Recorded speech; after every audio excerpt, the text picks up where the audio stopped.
काल सुनित्रा काकींनी वहिनींनी महाराष्ट्राच्या पहिल्या उपमुख्यमंत्री म्हणून त्यांनी शपथ घेतली, याचा आनंद आहे। पण दुःखात असल्यामुळे शुभेच्छा आणि अभिनंदन हे करता येणार नाही। जसे 13 दिवस संपतील तसं आम्ही स्वतः त्यांना भेटू, त्यांचं अभिनंदन त्या ठिकाणी करू। शेवटी त्यांच्या पक्षाने घेतलेला तो निर्णय आहे। सुनित्रा वहिनींच्या बाबतीत बोलायचं झालं तर सामाजिक क्षेत्रामध्ये त्या अनेक वर्षांपासून सक्रिय आहेत, पण राजकीय क्षेत्रामध्ये त्या तेवढ्या सक्रिय नव्हत्या।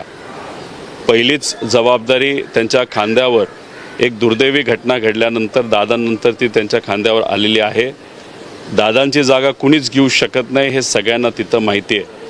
पण सुनित्रा वहिनींकडे बघत असताना आम्ही दादांनाच बघतो आणि त्या खूप चांगल्या पद्धतीने काम करतील असा विश्वाससुद्धा आम्हाला त्या ठिकाणी आहे।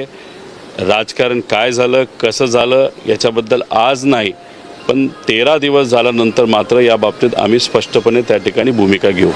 पवार कुटुंबियांना या संपूर्ण शपथविधी असेल किंवा इतर गोष्टींची माहिती होती का? कारण विलिनीकरणाची चर्चा काल पवार साहेब देखील म्हटलेले आहे की विलिनीकरणासंदर्भातली चर्चा ही सुरू होती। दादांची इच्छा होती की 12 तारखेला दोन्ही राष्ट्रवादी एकाच मंचावरती एकत्र येणार, हे देखील ठरलेलं होतं।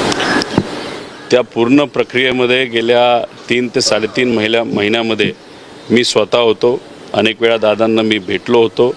दादांबरोबर काय संभाषण झालं कसं झालं हे आज या ठिकाणी मी सांगणार नाही।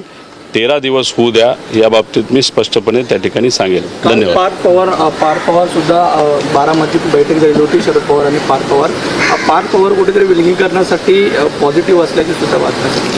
हे बघा, मी एवढंच सांगतो, काल आम्ही सर्वजण जे एकत्रित होतो त्या सर्व वेळेमध्ये पार्थ असताना आणि पार्थ नसताना कुठेही राजकीय चर्चा झाली नाही।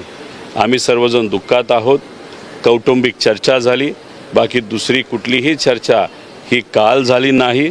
आणि 13 दिवस होईपर्यंत पवार परिवारामध्ये कुठेही राजकीय चर्चा होणार नाही।